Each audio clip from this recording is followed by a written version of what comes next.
자, 대표적인 게 이거예요. IQ와 성격. 사람이 20살 넘으면 잘 안 변하는 게 있어요. 그게 바로 IQ와 성격입니다. IQ. 그래서 20살 넘으면 정기검사 받지 않죠. 사회나 국가나 시스템이 사람들로부터 무언가를 주기적으로 측정하고 있다는 건 거기에 변동성이 존재하기 때문이죠. 그래서 20살 넘은 사람들의 IQ를 거의 측정하지 않습니다. 그리고 이건 15살만 넘어도 잘 안 변한다고 보는 심리학자들도 있습니다. 그게 바로 성격입니다. 무슨 소리예요? 나 중학교 다닐 때 내성적이었어. 나 근데 직장 생활 한 10년 하다 보니까 나 이제 처음 만난 사람이랑도 얘기 잘합니다. 나 어렵지 않게 말을 시작하고 말하는 양 자체가 늘었어요. 나 그러니까 예전에 내성적인 성격에서 외향적인 성격으로 성격이 바뀐 거 아닌가요? 아닙니다. 이건 성격이 바뀌셨다기보다는 사회적 능력이 향상되신 거예요. 네. 매너도 사회적 능력, 예의 범절도 사회적 능력이고요. 그리고 어떻게 말하고 들어야 되는가도 다 사회적 능력이죠. 이런 게 향상되신 거예요. 그래서 저희 인지심리학자들뿐만 아니라 상당히 많은 심리학자들은 아줌마가 되면 성격이 바뀐다 이런 말에 1%도 동의 안 합니다. 아줌마가 되시면 성격이 바뀌시는 게 아니라 절대 신공의 사회적 능력을 가지고 있습니다. 저 작년에도 충격적인 장면 봤어요. 지하철 2호선에서 제 앞에 60대 중반으로 보이는 중년 부인 두 분이 나란히 앉으셔서 마치 40년 지기 친구처럼 정겹게 대화했어요. 근데 이 두 분이 제 앞에서 3분 전에 만났어요. 근데 이게 돼요. 한 분이 귀신 같은 타이밍에 어머 가방 참 예쁘다. 그러니까 옆에 분이 가방 참 예쁘지요? 이러고 대화가 시작됐어요. 그래서 이 두 분은 서초역에서 만나서 이미 역삼역쯤 되니까 이미 며느리 얘기로 얘기가 흘러갔고 잠실역쯤 가니까 이제 북핵 문제를 걱정하시고 성수역쯤 가니까 거기서 한 분 내리시면서 깨끗하게 헤어져요. 이건 인간이 60대 이전에 절대 못 가지는 능력입니다. 그래서 꽤 많은 심리학자들이 IQ와 성격 이걸 기질이라고 부릅니다. 그런데 기질의 중요한 특징 중에 하나가 뭔지 아십니까? 부모한테 물려받는 거예요. 물려받는다는 건 뭡니까? 나도 배우자를 만나서 자녀를 낳으면 물려준다는 거죠. 그런데 전국의 수많은 부모들이 자기 자녀에게 가지고 있는 가장 큰 불만이 뭐예요? 넌 머리가 왜 이래? 넌 승질이 왜 이래? 말도 안 되는 얘기죠. 가해자가 왜 화를 내? 더 웃긴 건 피해자예요. 피해자가 이러고 있어요. 죄송합니다. 이 두 가지는 그렇기 때문에 사람의 미래를 예측하는 능력이 의외로 떨어집니다. 왜? 사람의 미래가 계속 변하잖아요. 근데 변하지 않는 고정값이 사람의 미래를 예측하기 어렵거든요. 그래서 우리가 가지고 있는 수많은 이런 상황적 요인들의 힘을 빌려야지 나의 IQ와 나의 성격 이걸로 모든 것들이 다 해결된다라고 하는 거 이게 바로 우리가 거꾸로 하고 있는 가장 대표적인 거죠. 우리 이렇게 얘기하잖아요. 성격이 안 맞아요. 저 친구는 성격이 이상해요. 그럼 벌써 사회로부터 도태당했겠죠. 그럼에도 불구하고 우리가 이렇게 생각하는 건 내가 그 사람과 성격이 안 맞는다는 건 내가 그 사람과 더 잘 맞는 상황을 못 들어가기 때문이에요. 그리고 저 친구는 성격이 이상하다고 느끼는 건 내가 저 친구와 갈등할 수밖에 없는 상황으로 들어가기 때문입니다. 그렇기 때문에 능력보다 상황의 힘이 더 무섭습니다.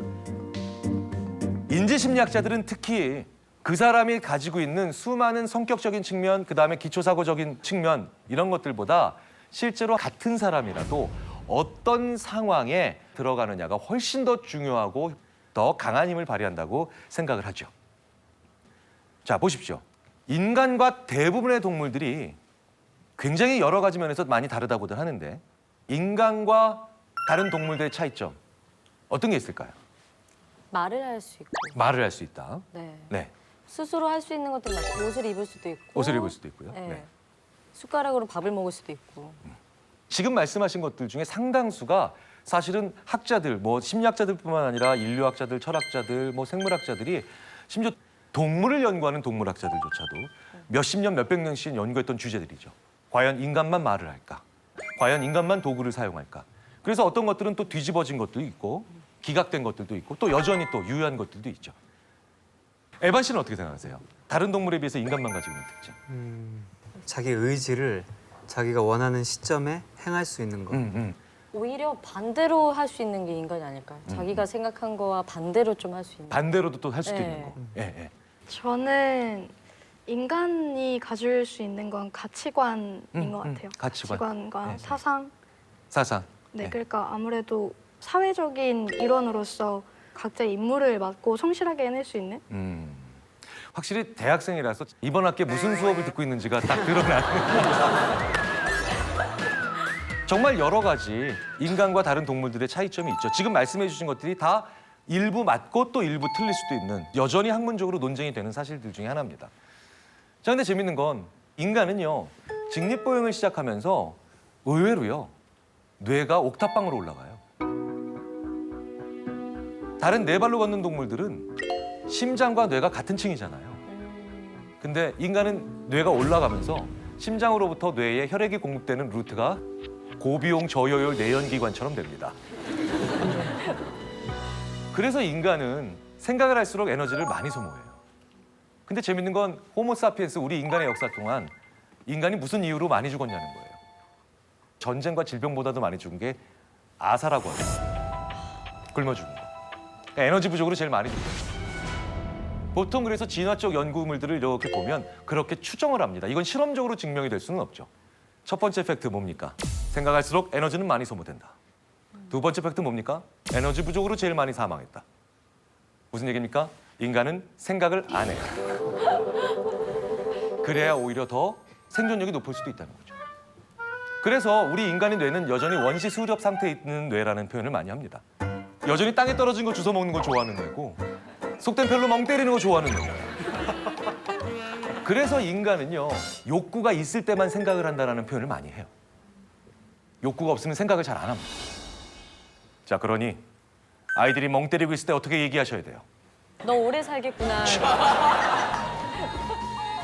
인간은 그래서 에너지를 줄이기 위해서 엄청나게 많은 의외의 단서들을 지난 수만 년 동안 만들어놨다고 합니다. 생각을 많이 쓰지 않기 위해서. 그래서 이렇게 얘기하는 사람들도 있죠. 학자들도. 인간이 호모사피엔스인데 그 라이벌 네안데르탈인을 더 적은 뇌의 용량과 더 약한 몸으로도 이길 수 있었던 이유 중에 하나가 협동이다. 인간은 협동의 기제를 만들어냈다. 심지어는 이 호모사피엔스가 그래서 개와 협동한 유일한 종이라는 거예요. 그러니까 다른 동물과 협동을 하는 종이 거의 없거든요. 그래서 호모사피엔스가 네안데르탈인을 이긴 이유 중에 하나를 개라고 하는 동반자를 만들었기 때문에 그리고 개와 협동했기 때문이라고 보는 학자들도 있습니다. 그래서 개는요 어느 정도 인간과 협동이 잘 됐냐면 인간 사이에서 일어나는 현상들이 개와 인간 사이에서 일어나는 경우도 있어요. 가까운 사람들 그리고 일적으로 협동을 많이 하는 사람들 사이일수록 한 사람이 하품을 하면 옆에 사람이 이유도 알지 못한 채 자꾸 하품을 따라합니다. 왜? 저 사람과 협동하는 사이니까 뭐예요? 신체적인 반응도 같이 하려고 한다는 거죠. 근데 놀라운 건 애완견들이 이런 행동을 보인다는 거예요. 그래서 주인이 하품을 하면 그 집에서 키우는 애완견이 같이 하품을 하는 경우가 상당히 많이 관찰이 됩니다. 이런 현상들을 보여주는 건 굉장히 많습니다. 제가 서울대학교 진화 인류학자 장대익 교수에게 들은 얘기 중에 제일 저의 기억에 오랫동안 남아있는 것 중에 하나가 그렇기 때문에 심지어 인간은 눈이 흰자위가 많아요. 근데 재밌는 건 다른 대부분의 동물들, 심지어 인간 다음으로 똑똑하다는 침팬지나 아니면 고릴라들도 눈에 흰자위가 거의 없습니다. 장대익 교수가 저한테 이렇게 얘기해 주더라고요. 왜 인간만 눈이 이렇게 생겼을까, 김 교수? 그러게. 그런데 장대익 교수가 저한테 이런 얘기를 해줍니다. 바로 내 폐를 더 잘 들통나게 하게 만들기 위해서. 그러니까 내 폐가 잘 보인다, 내 의도가 쉽게 들통난다는 건 상대방이 나와 같은 생각을 하기 쉽게 만들기 위해서 눈을 이렇게 진화시켰다는 것이 관련 분야 연구자들의 가설이라는 거예요. 수만 년 동안 눈을 이렇게 변화시켰다는 거죠. 자, 이 가설이 맞든 틀리든 간에 인간은 이런 협동의 기제, 오히려 내 의도를 잘 전달시키고 심지어는 들통나게 만드는 이런 기제를 가짐으로 인해서 이게 약점이 아니고 강점이라는 겁니다. 그런데 이게 인간인데 굳이 이렇게 잘 드러나게 만들어놨는데 이걸 오히려 가려가지고 자기 눈을 안 보여주는 사람들을 우리가 뭐라 그래요? 독재자라고 부르죠. 눈을 굳이 이렇게 만들어놨는데 이걸 오히려 안 보여주는 이 독재자들이 대부분 결과가 좋지를 못하죠.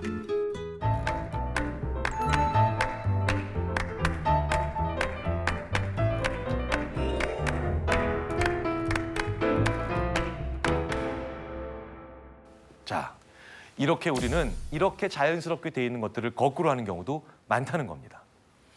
자, 그렇다면 우리가 거꾸로 알고 있고 거꾸로 하는 것들 얼마나 많을까? 지금 보시는 것처럼 이렇게 많습니다. 이동의 착각, 남녀의 착각, 상하의 착각, 강약의 착각, 시간의 착각, 전체와 부분의 착각, 그리고 관계에서도 착각이 일어나며 수많은 것들을 혼돈을 일으키고 정답과 해답이 뭐가 다른지를 모르며 참것이 돼 있어서도 착각이 일어나죠. 첫 번째가 뭐냐면요. 이동이 안 되는 것들은 이동이 된다라고 착각을 하고요. 이동이 잘 되는 것들은 오히려 이동이 안 된다고 착각을 합니다. 즉, 전염이 잘 되는 것은 전염이 안 된다고 착각하고 전염이 안 되는 것들은 전염된다고 착각하죠. 그리고 그걸 보여주는 대표적인 게 바로 총량의 법칙이에요. 자, 우리 인간의 마음에는요. 총량의 법칙을 따르는 게 있고 총량의 법칙을 따르지 않는 게 있어요. 총량의 법칙, 따른다. 어떤 뜻이냐? 자, 지갑에 10만 원이 있습니다. 지갑 안에 있는 10만 원은 철저히 총량의 법칙을 따르죠. 제가 오전에 출근해서 3만 원을 썼으면 제 지갑에 얼마 남아 있어야 되나요? 7만 원. 7만 원 남아 있어야 되죠. 그리고 7만 원에서 다시 점심 때 2만 원 썼습니다. 5만 원 남아 있어야 되죠. 이게 총량의 법칙을 따르는 거죠. 우리 마음에도 총량의 법칙을 따르는 게 있고 따르지 않는 게 있다는 거예요. 총량의 법칙을 따르는 것 중에 대표적인 게 바로 뭐냐? 의지력입니다. 무슨 얘기냐면요. 제가 오늘 제 마음의 지갑에 10만 원의 의지력을 담아왔어요. 아침에 연구실에 출근을 했는데 제 대학원생 한 사람이 연구 계획서를 50페이지를 작성해 왔는데 그야말로 엉망진창으로 써왔습니다. 그러면 제가 이 대학원생한테 이씨 진짜 이거밖에 못 쓰겠어라고 화를 쫙 내려고 하는 순간 제가 어제 한 말이 기억납니다. 대학원생들 앞에서 세상에서 제일 무능한 교수가 대학원생한테 화내는 교수다. 이 친구도 어제 그 얘기를 들었어요. 그럼 제가 어떻게 됩니까? 참아야죠. 전 의지력이 필요합니다. 참아야 됩니다.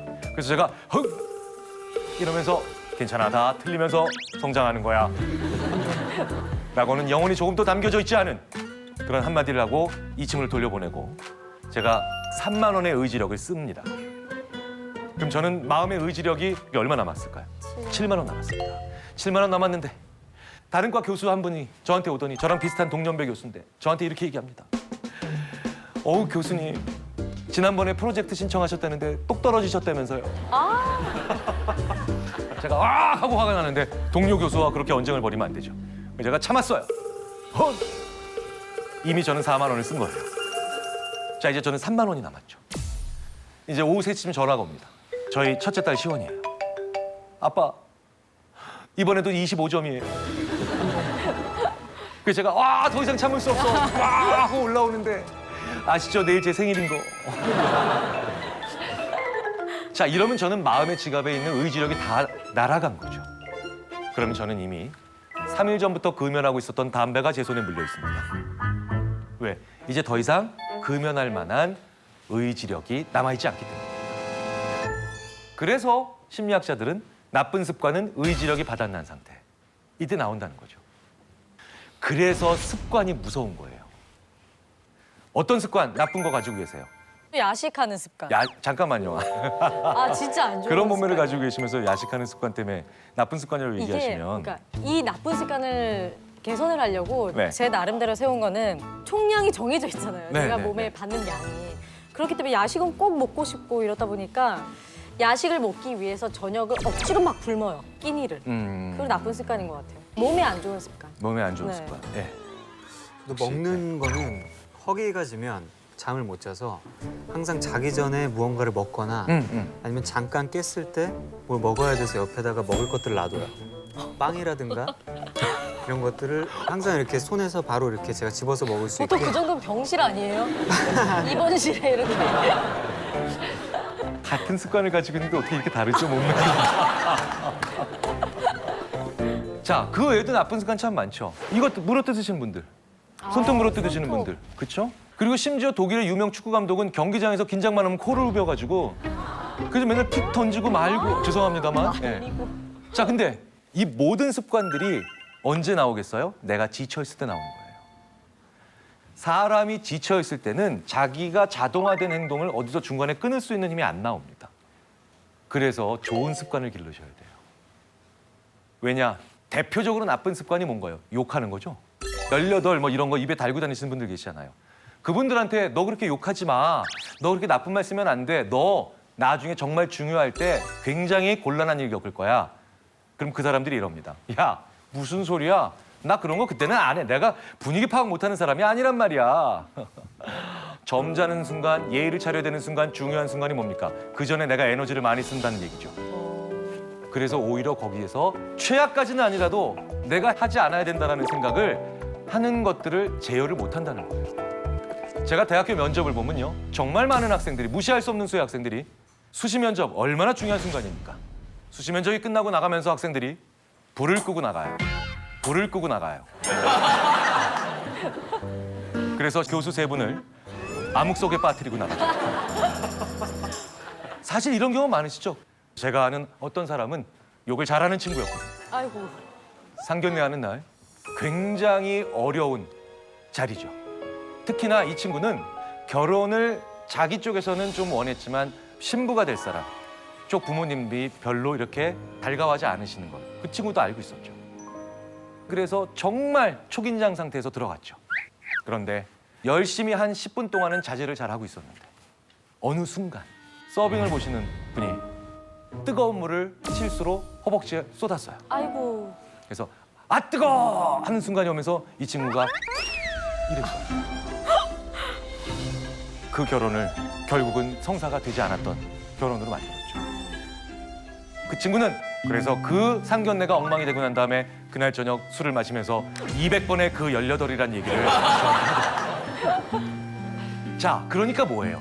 이렇게 좋은 습관을 가지는 건 정말 중요하고 나쁜 습관을 만들면 우리는 언제든 내가 지쳐있을 때 나의 나쁜 습관으로 인해서 곤경에 빠질 수가 있죠. 그러니까 역으로 치자면 뭐예요? 그 사람의 진짜 모습을 볼 수 있을 때가 그 사람이 지쳐있을 때입니다. 혹은 그 사람이 지쳐있지 않더라도 정신없을 때죠. 왜? 그때 습관이 나오니까. 그래서 영국 왕자 해리를 사람들이 좋아해요. 오.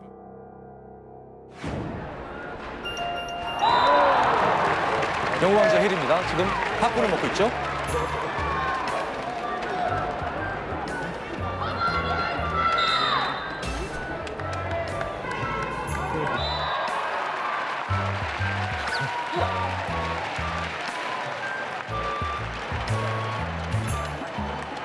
그리고 정신없는 순간이에요, 지금. 네.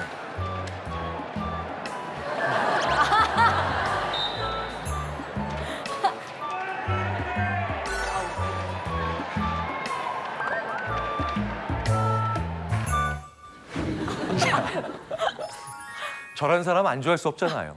그렇죠? 정신없는 농구 경기장에서 정신없이 지금 사람들이랑 옆에 사람 대화하고 있는데 저 때 아이가 팝콘 자기 거를 집어먹었을 때 순간적으로 돌발적으로 오히려 공격성을 보여서 화를 내면서 자기 자신을 가십거리에 일면에 도배시키는 사람들, 힘 있는 사람들 많지 않습니까?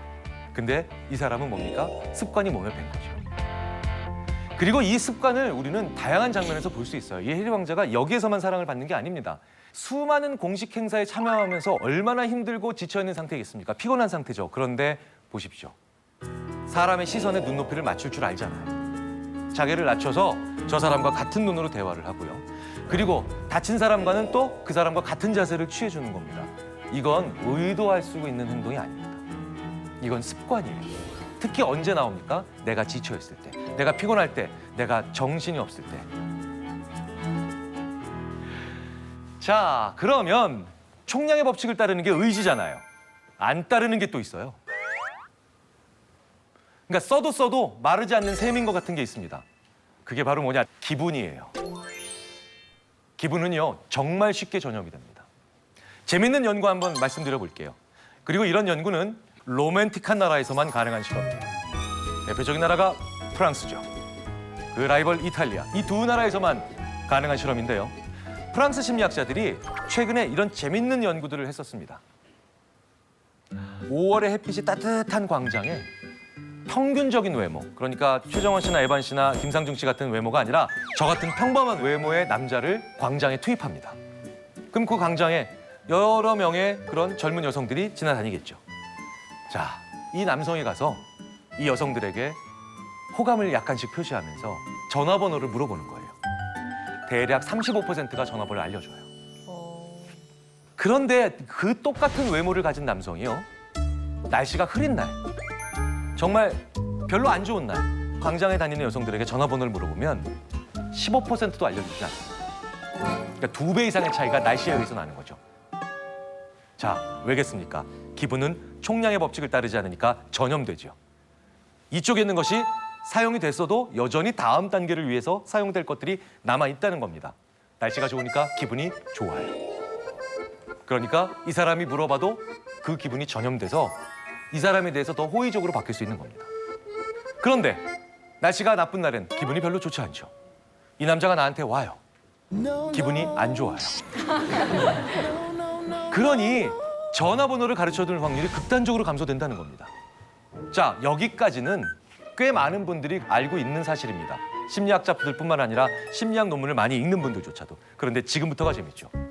날씨가 아무리 좋아도요, 그 남성이 여성에게 가서 이 말을 먼저 물어보면 전화번호를 가르쳐줄 확률이 날씨가 안 좋은 날 때처럼 15%로 떨어진다는 거예요. 이렇게 물어보면 돼요.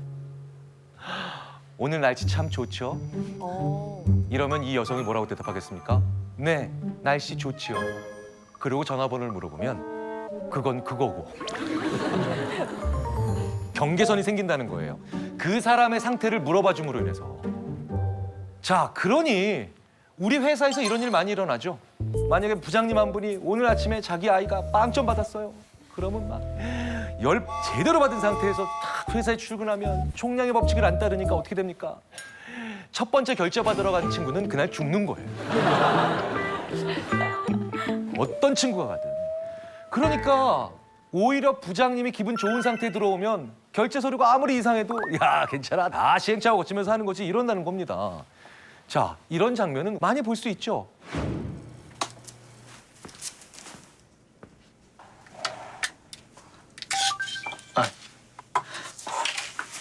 부장님.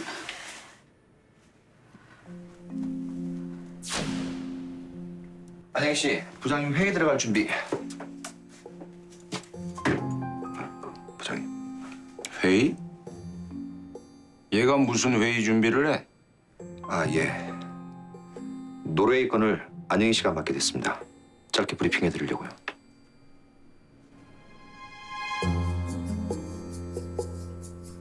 하지 말까요? 나중에 네가 따로 보고해.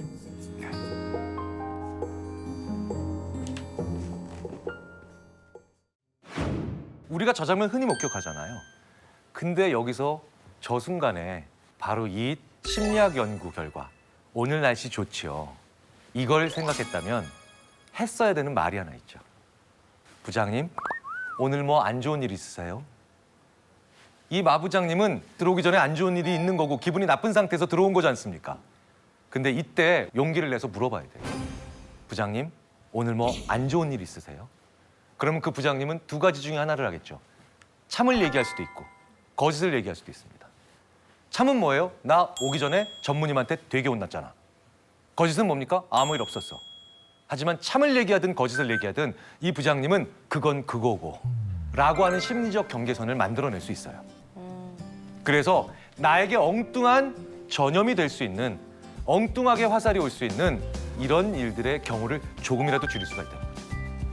그런데 이것도 우리가 거꾸로 합니다. 무슨 얘기냐? 오히려 이럴 때는 안 물어보죠.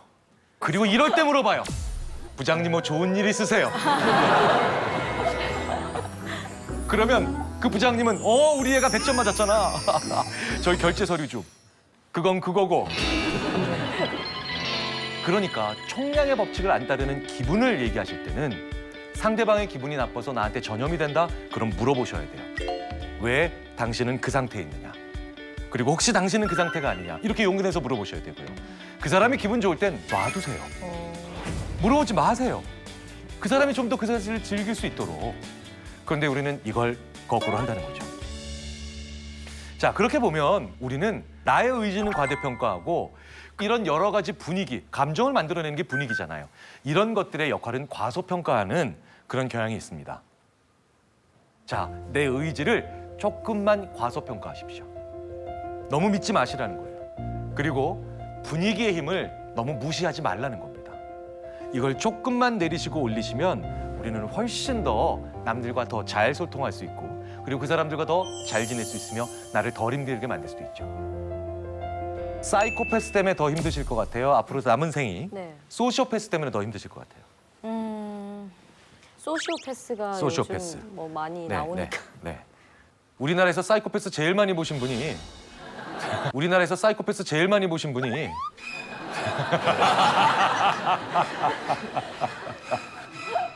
자, 사이코패스 진행하시는 프로그램 때 많이 보셨잖아요. 네.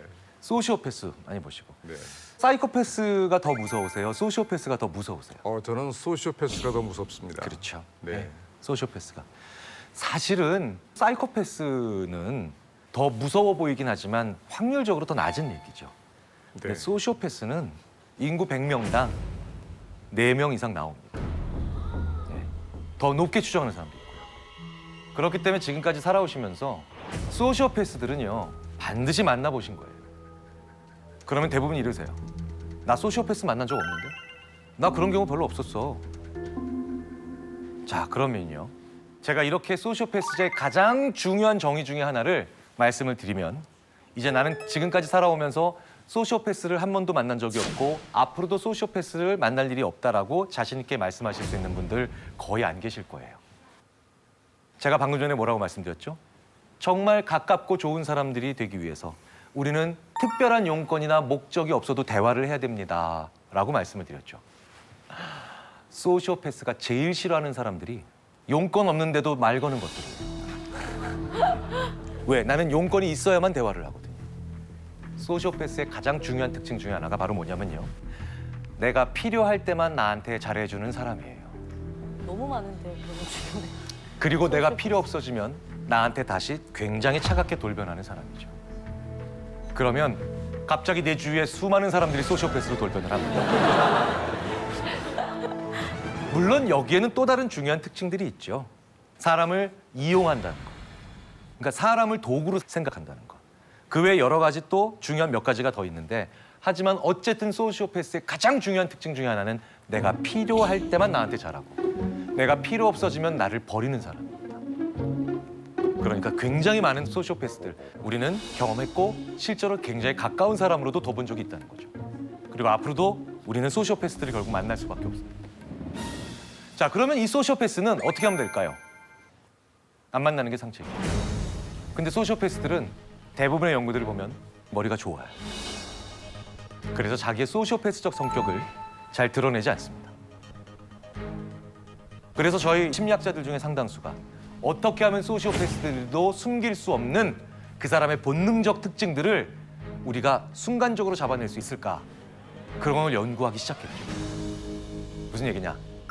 짧은 시간에 벌어지는 일, 즉 습관적인 반응을 보면 된다는 거죠. 이런 상황이 있어요.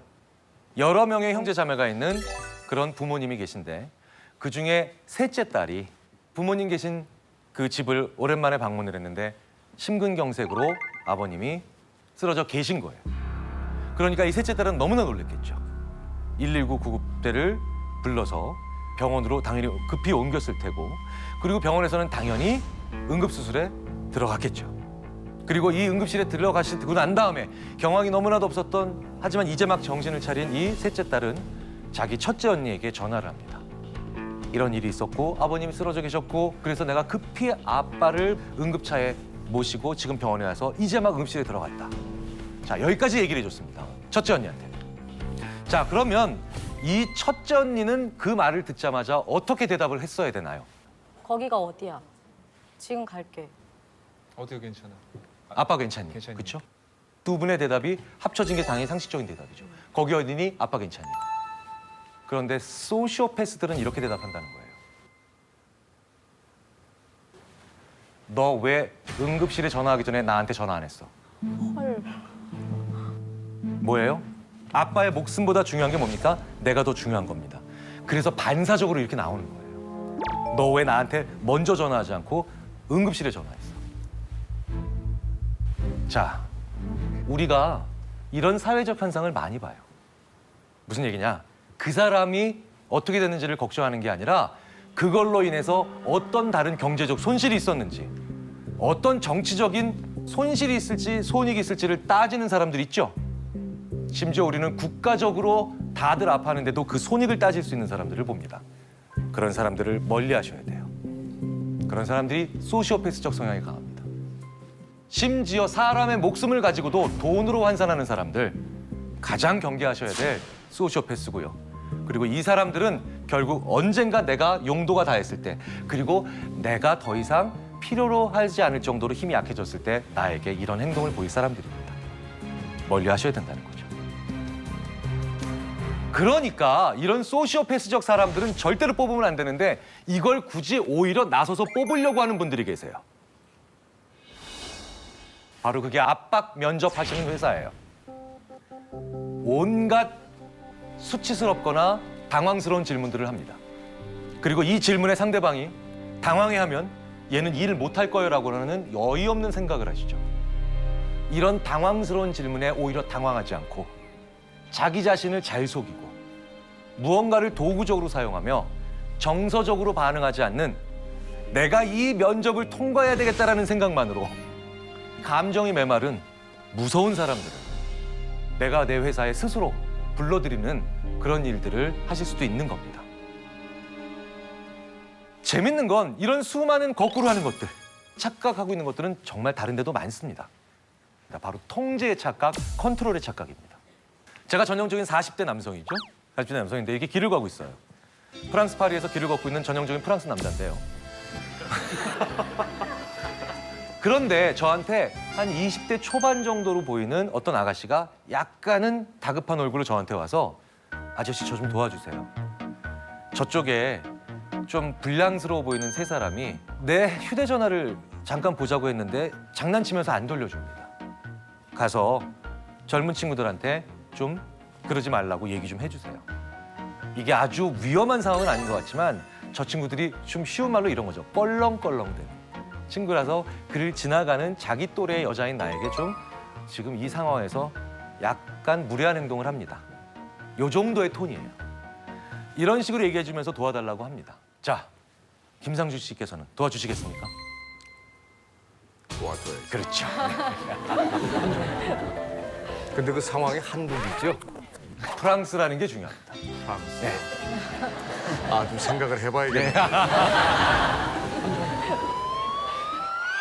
어쨌든 도와주겠다는 사람들도 있고 안 도와주겠다는 사람들도 있죠.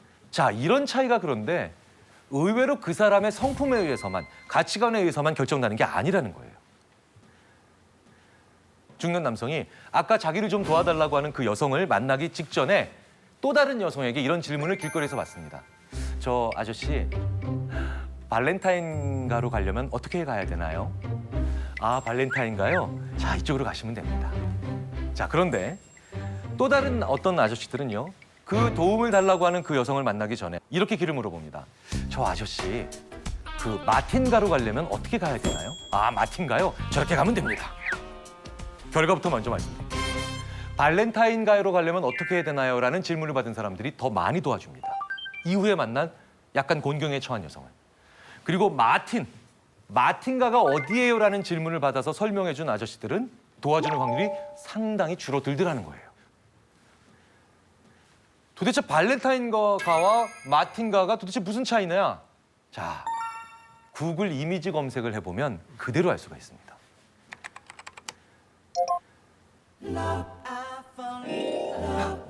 이 세상의 모든 로맨스를 상징하는, 그렇죠? 그러니까 뭐예요? 발렌타인이란 말을 듣자마자 그 얘기를 입에 담고 얘기하는 것만으로도 사람들은 뭔가 로맨스에 관련된, 이성과 관련된 조금 더 낭만적으로 변하더라는 겁니다. 자, 그런데 이 연구자들이 왜 마틴이라는 거리를 물어보게 만들었느냐? 야, 저도 이미지 검색해보고 깜짝 놀랐습니다. 이런 모습이 나오더라고요. 아유, 그러니 훨씬 더 뭡니까? 그냥 배 나온 아저씨처럼 변한 겁니다. 조금 더 낭만적으로 변한, 그리고 조금 더 아저씨처럼 변한 이 모습에서 사람들의 도움 행동의 차이가 많이 난다는 거죠. 이 단순한 차이들이 벌써 선택에 큰, 혹은 행동에 큰 영향을 만들어낸다는 건 마찬가지로 뭡니까? 우리가 직전에 어떤 상황이 있느냐, 특히 자아와 관련해서 어떤 상황이 있었는가가 굉장히 중요합니다. 너한테 사진 찍어보라 그러고 너의 가족 사진을 찍어보내라 그럴 때 사람이 얼마나 바뀌는지 한번 보여드릴게요. 이 어쩌다 어른 프로그램 정민식 PD라고 있습니다. 이 정민식 PD한테 딸이 굉장히 아끼는 딸이 있습니다. 그러니까 자기와 딸을 찍어서 보낸 거죠. 그러니까 우리가 돼서 보낸 겁니다. 자, 이렇게 보내요. 멀쩡하죠? 제가 5분 후에 정 PD, 당신 찍어서 보내봐. 그랬더니요, 이 어쩌다 어른 프로그램 정민식 PD라고 있습니다. 이 정민식 PD한테 딸이 굉장히 아끼는 딸이 있습니다. 그러니까 자기와 딸을 찍어서 보낸 거죠. 그러니까 우리가 돼서 보낸 겁니다. 자, 이렇게 보내요. 멀쩡하죠? 제가 5분 후에 정 PD, 당신 찍어서 보내봐. 그랬더니요, 이렇게 돌변합니다.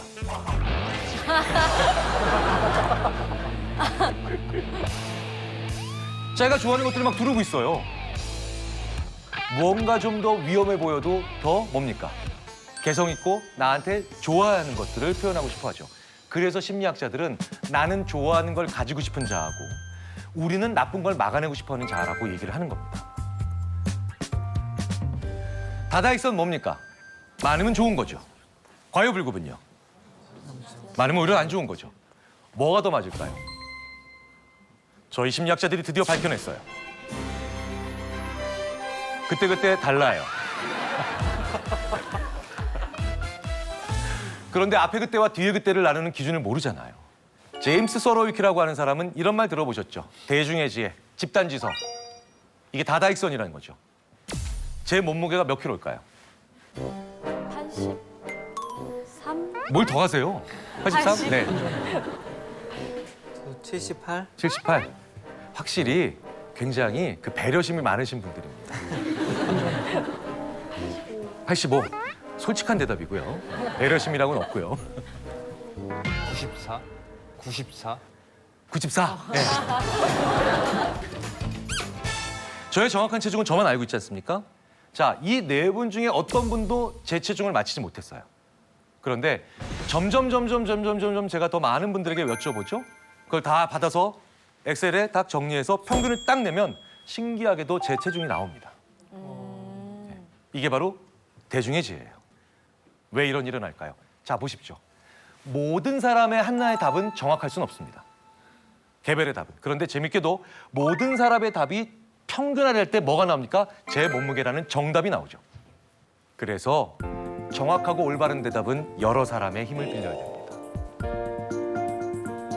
정답을 구할 때는 이렇게 되지만 해답 뭡니까? 단순히 정답이 아니죠. 정해진 답이 아니라는 거예요. 수많은 답들 중에 최고의 답이죠. 게르트 기거렌처, 겉필링이라는 책의 저자죠. 이 사람은 3사람, 4사람 이렇게 면접관의 수가 늘어날수록 더 평범한 사람을 뽑는다는 것을 보여준 걸로 유명합니다. 사람들은 우리가 될 때 어떻게 됩니까? 평범해지고 안전해지고 오히려 새롭고 참신한 사람들은 논의 과정에서 더 배제된다는 거예요. 새롭고 참신한 대답은 옆에 지나가는 사람이 우연하게 발견하는 경우가 많다는 겁니다. 장기 둘 때, 바둑 둘 때, 오목 둘 때 언제 신의 한 수가 더 많이 생각나시나요? 훈수 둘 때죠. 내가 두는 게 아니죠. 내 친구가 두는 겁니다. 훈수 두는 사람들이 이래요. 거기서 열심히 지켜보고 있지도 않아요. 여기다 두면 되겠네 하고 가는 거예요. 이게 훈수죠. 그러니까 내 친구 도울 때, 내 상사 도울 때, 내 부모 도울 때, 내 자식 도울 때 이때 인간은 엄청나게 창의적으로 변합니다. 그런데 나를 이렇게 돕는 훈수를 하는 사람들이 내가 어떻게 해야 그 사람들이 나를 도울 생각이 들까요? 내가 능력 있는 사람이 될 때입니까? 내가 이타적인 사람일 때입니까? 이타적인 사람이죠. 창조적이거나 혁신적인 사람들의 대부분이 그래서 이타적인 사람입니다. 우리가 참 괜찮다라고 생각했던 미국 대통령이 최근에 한 분 있었죠. 오바마 대통령입니다. 오바마 대통령은 그래서 실제로 중학생들도 알아듣는 연설을 점잖게 했다고 하죠. 물론 중학생보다 더 어린 사람들도 알아들을 수 있는 말을 하면 되지 않겠니? 그런 사람이 하나 있긴 있었습니다. 초등학교 2학년도 알아들을 수 있는 말에 연설을 한다고 해서 대통령이 된 사람도 있죠.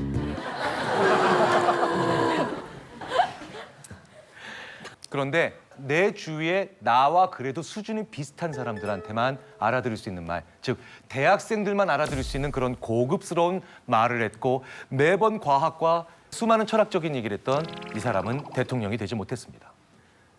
나보다 어린 사람에게 도움받을 때, 나보다 아직 능력이 부족한 사람한테 무언가 조언을 구할 수 있고 그 사람들이 알아들을 수 있는 말을 할 때 인간은 제일 지혜로워집니다. 존경하는 사람은 필요합니다. 롤모델도 필요하죠. 그런데 그게 그 사람과 동일한 모습을 가져야 된다라고 생각하는 건 우리의 큰 착각이라는 거예요. 그래서 우리는요, 마지막으로 중요한 착각 중에 하나가 바로 남 따라하는 착각이에요. 유사성의 오류라는 겁니다. 이건 영화에서 종종 자주 등장하는 소재이기도 합니다. 어떤 여자분이 자기가 너무 좋아하는 동성인 다른 여자 동창이 있는데 그 동창이 너무 좋아서 같은 옷을 입고 다녀요. 같은 헤어스타일을 하고 같은 매니큐어 색깔을 하게 됩니다. 내가 어떤 사람을 존경하고 그 사람을 닮아야 된다라는 착각을 정말 많이 한다는 거죠. 히로시마에 가면 무인 호텔이 하나 있어요. 헨나 호텔이라고 합니다. 저 무인 호텔에 가면 데스크에 프론트죠. 프론트에 3가지 로봇이 있다고 합니다. 첫 번째 로봇은요, 우리가 잘 알고 있는 그냥 로봇. 그 다음에 사람처럼 생긴 로봇. 이거 사람 아니에요. 사람이랑 굉장히 비슷하게 그 움직임도, 안면 움직임도 보여주는 그런 로봇입니다. 3번째, 좀 엉뚱하죠. 공룡 로봇이에요. 공룡 로봇. 사람들이 체크인을 어떤 로봇에게 제일 많이 하는가를 본 거예요. 자, 상식적으로 가운데 있는 사람 로봇에게 제일 많이 체크인하러 갈 거라고 생각을 했습니다. 그런데 관찰해 본 결과 놀랍게도 체크인을 어떤 로봇에게 제일 많이 하는가를 본 거예요. 자, 상식적으로 가운데 있는 사람 로봇에게 제일 많이 체크인하러 갈 거라고 생각을 했습니다. 그런데 관찰해 본 결과 놀랍게도 공룡 로봇에 제일 많이 갑니다. 그리고 사람처럼 생긴 로봇한테는 거의 안 갑니다. 실제로 우리는요, 제일 비슷한 걸 가지고 제일 소름 끼쳐 합니다. 인간과 제일 비슷한 게 뭔가요? 사실 시체예요. 그리고 좀비죠. 근데 우리는 제일 무서워합니다. 제일 내 옆에 두기 싫어하고. 우리는 어중간하게 상당히 비슷한 것들을 오히려 싫어한다는 거죠. 무슨 얘기입니까? 너무 비슷하게 살지 마십시오. 너무 다른 사람들 따라할 필요는 없다는 겁니다. 나는 나일 때 사랑받는다라는 생각을 가지지 않으면 우리는 영원히 남 따라하다가 시체 취급받고 좀비 취급받을 수도 있습니다. 마치 헨나 호텔의 가운데 있는 그 사람들이 가장 찾지 않는 그런 인공지능 로봇과 같은 취급을 받을 수도 있다는 거죠. 이 모든 착각들 중에요, 사실은 제일 큰 착각이 저희 인지심리학자들뿐만 아니라 수많은 심리학자들이 거꾸로 해왔구나 라고 하는 큰 반성을 만들어낸 연구들이 있죠. 만약에 예를 들어서 교통사고를 당해서 허리가 너무 아프다, 진통제 드시면 효과가 있잖아요. 그런데 이 진통제의 약효가 허리로 갈까요? 뇌로 갈까요? 네, 뇌로 갑니다. 허리는 아픈 거 모르죠. 우리 뇌의 대표적인 영역이 요 엔테리어 싱글레이트 콜텍스예요. 앞쪽이 아니라 옆쪽에 있는데 우리말로 바꾸면 되게 재밌어집니다. 전측 대상회예요. 무슨 가게 이름 같죠? 여기가 활동하면 우리는 아프다고 느끼는 겁니다. 그런데 인간한테는 이렇게 살점 떨어져 나거나 아니면 뼈가 부러지는 상처가 없는데도 너무너무 고통스러울 때가 있잖아요. 그게 사람 때문에 겪는 고통이죠. 그리고 대부분 이 둘은 이별 아니면 갈등이에요. 자, 이별과 갈등은 내 뼈와 살에 조금도 상처가 없잖아요. 그런데 저희 심리학자들뿐만 아니라 관련된 연구자들이 이별이나 갈등에서 사람 때문에 고통스러울 때에는 뇌에서 어디에서 그 반응을 처리를 하는지가 궁금해진 거예요. 저희들이 좀 놀랐어요. 의외로 같은 지점이에요.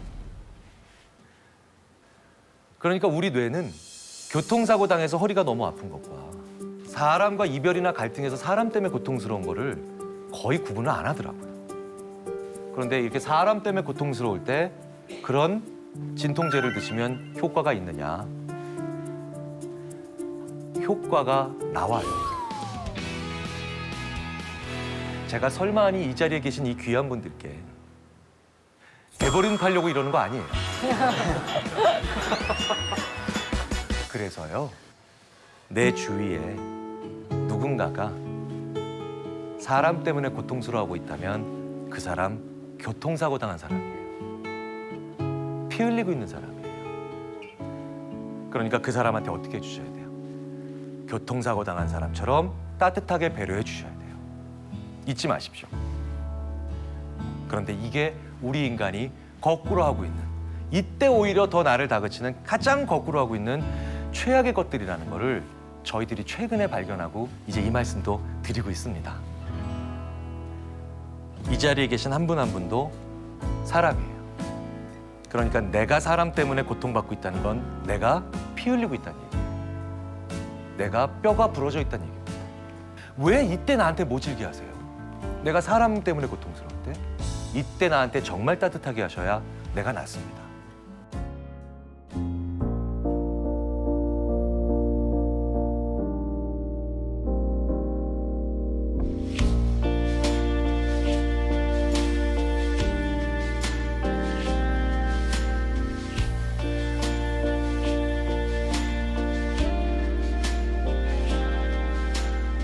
Sleep